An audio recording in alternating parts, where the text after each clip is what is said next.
আমার ইনফরমেশন 365 চ্যানেলে সবাইকে সুস্বাগতম। আজকে যে মন্ত্রিসভার দ্বিতীয় বৈঠক ছিল এবং সেই বৈঠকে এই অন্নপূর্ণা ভান্ডার নিয়ে আলোচনা হয়েছে এবং আলোচনার শেষে মাননীয় মন্ত্রী যে ঘোষণাটা করেছে সেটাই আমি আজকে বলতে চাইছি এই অন্নপূর্ণা ভান্ডার সম্পর্কে। আছে না, যারা লক্ষ্মীর ভান্ডারের টাকা এতদিন ধরে পেয়ে এসেছিল তারাই কিন্তু অন্নপূর্ণা ভান্ডারের টাকাটা পাবেন। ঠিক আছে? নতুন করে এখন কোনো অ্যাপ্লিকেশন করা হবে না যতক্ষণ না পর্যন্ত অফিসিয়াল কোনো পোর্টাল চালু করা হচ্ছে।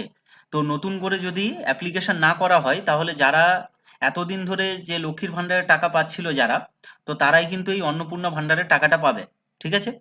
আরেকটা কি জিনিস না, যাদের নাম ভোটার লিস্ট থেকে বাদ গেছে এবারে এসআইআর এর ফলে, যাদের নাম ভোটার লিস্ট থেকে বাদ দেওয়া হয়েছে, তো তারা কিন্তু অন্নপূর্ণা ভান্ডারের টাকা পাবে না যদি তারা সিএএ তে অ্যাপ্লাই করে থাকে বা সিএতে অ্যাপ্লিকেবল হয়ে থাকে।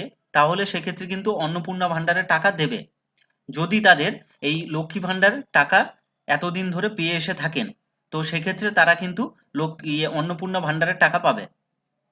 এছাড়াও এই এসআইআর এর ফলে যেসব নাম বাদ গেছে তাদের মধ্যে তারা যদি ট্রাইব্যুনালে আবেদন করে থাকেন বা তাদের যদি ভোটার লিস্টের নামের যে সেটা যদি ট্রাইব্যুনালে পেন্ডিং হয়ে থাকে তাহলে সেক্ষেত্রে কিন্তু তারা লক্ষ্মী ভান্ডারের টাকা, এই অন্নপূর্ণা ভান্ডারের টাকাটা কিন্তু পাবে যদি তারা এতদিন ধরে লক্ষ্মী ভান্ডারের টাকাটা পেয়ে আসেন। তো ঠিক আছে? আর নতুন করে এখন কোনো অ্যাপ্লিকেশন চালু করা হয়নি, যতক্ষণ চালু করা হবে না বা যতক্ষণ না পর্যন্ত অফিসিয়াল কোনো পোর্টাল চালু করা হচ্ছে ততক্ষণ পর্যন্ত নতুন করে এই অন্নপূর্ণা ভান্ডার কিন্তু অ্যাপ্লাই করা যাবে না। তো সেক্ষেত্রে আপাতত মাননীয় মন্ত্রী যে 5টা পয়েন্ট বলেছে, তো সেই 5টা পয়েন্টই আমি আপনাদেরকে এখানে বলে দিলাম। যে লক্ষ্মী ভান্ডারের টাকা যদি আপনি পেয়ে এসে থাকেন এতদিন ধরে, তাহলে কিন্তু আপনার অ্যাকাউন্টে পয়লা জুন থেকে কিন্তু টাকা ঢোকা শুরু হয়ে যাবে আপনার অ্যাকাউন্টে। এক্ষেত্রে আপনাকে শুধু একটা জিনিস কিন্তু দেখে নিতে হবে যে ডিবিটিটা লিঙ্ক করা আছে কিনা। যদি ডিবিটি লিঙ্ক করা না থাকে তাহলে ইমিডিয়েট আপনারা ডিবিটি লিঙ্ক করে রাখুন। তা না হলে কিন্তু এই যে 1লা জুন থেকে যে অন্নপূর্ণা ভান্ডারের টাকাটা ঢুকবে সেটা কিন্তু ঢুকবে না যদি আপনার অ্যাকাউন্ট ডিবিটি লিঙ্ক করা না থাকে।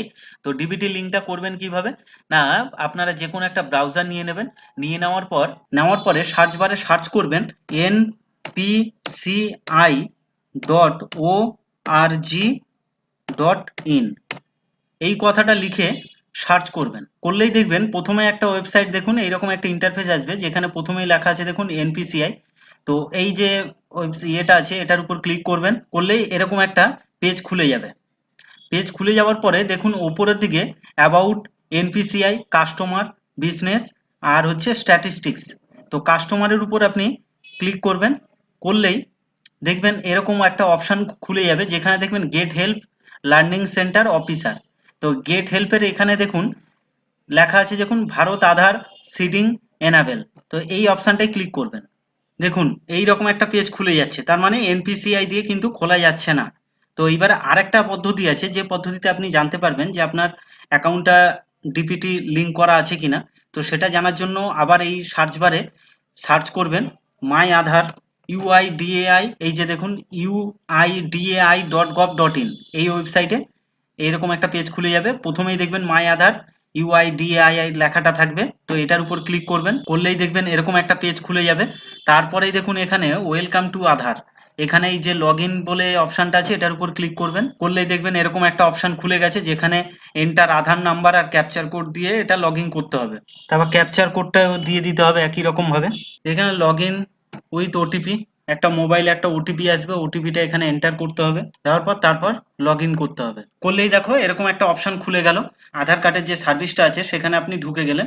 যাওয়ার পরেই তারপরে দেখবেন প্রথমে যে অপশানটা আছে অ্যাড্রেস আপডেট, ডাউনলোড আধার, অর্ডার আধার পিভিসি কার্ড, আচ্ছা ডকুমেন্ট আপডেট এখানে করতে পারবেন আপনার এখান থেকে। তারপরে দেখুন ব্যাংক সিডিং স্ট্যাটাস, এই ব্যাংক সিডিং স্ট্যাটাসে ক্লিক করবেন। তারপরেই দেখো এরকম একটা পেজ খুলে যাবে যেখানে দেখবে এখানে দেখো আধার নাম্বার একটা দেওয়া থাকবে, তারপরেই দেখবেন লেখা থাকবে ব্যাংক সিডিং স্ট্যাটাস ইনঅ্যাক্টিভ। এটা দেখুন এখানে কিন্তু যদি লিঙ্ক করা থাকে, ডিপিটি যদি লিঙ্ক করা থাকে সেক্ষেত্রে এটা অ্যাক্টিভ দেখাবে, ডিপিটি লিঙ্ক করা থাকলে অ্যাক্টিভ দেখাবে এটা লেখাটা। আর এটা যেহেতু ডিপিটি লিঙ্ক করা নেই তো সেই কারণের জন্য এটা ইনঅ্যাক্টিভ, এটাকে আমাদের এখন অ্যাক্টিভ করতে হবে। তো সেটা অ্যাক্টিভ করার জন্য সেটা আমাদের যে আরেকটা যে ওয়েবসাইট আছে ন্যাশনাল এনপিসিআই, এই তো এই এনপিসিআই এর এই ওয়েবসাইটে গিয়ে তারপর সেটাকে অ্যাক্টিভ করে নিতে হবে। আজকে ভিডিওটা এই পর্যন্ত। আপনারা প্রত্যেকে এই রকম ভাবে নিজেরা নিজেদের আধার নাম্বার দিয়ে ডিপিটি লিঙ্ক আছে কিনা সেটা অবশ্যই আপনারা চেক করে নিন ব্যাংক অ্যাকাউন্টের সাথে। যদি লিঙ্ক করা না থাকে তাহলে আমার নেক্সট যে ভিডিওটা আসবে সেটা আমি আপনাদেরকে দেখাবো যে কিভাবে লিঙ্ক করতে হবে, ডিপিটি লিঙ্ক করতে হবে। আর আমার ভিডিওটা যদি ভালো লাগে তাহলে অবশ্যই চ্যানেলটা সাবস্ক্রাইব করে রাখুন। আর এইরকম নতুন নতুন ভিডিও পাওয়ার জন্য পাশের বেল আইকনটাও ক্লিক করে রাখুন, যাতে ভিডিও আপলোড করার সাথে সাথে আপনারা নোটিফিকেশন পেতে পারেন। অনলাইনে আবেদন প্রক্রিয়া যখন শুরু হবে তখন আমি চ্যানেলে সবার আগে আপডেট দেব।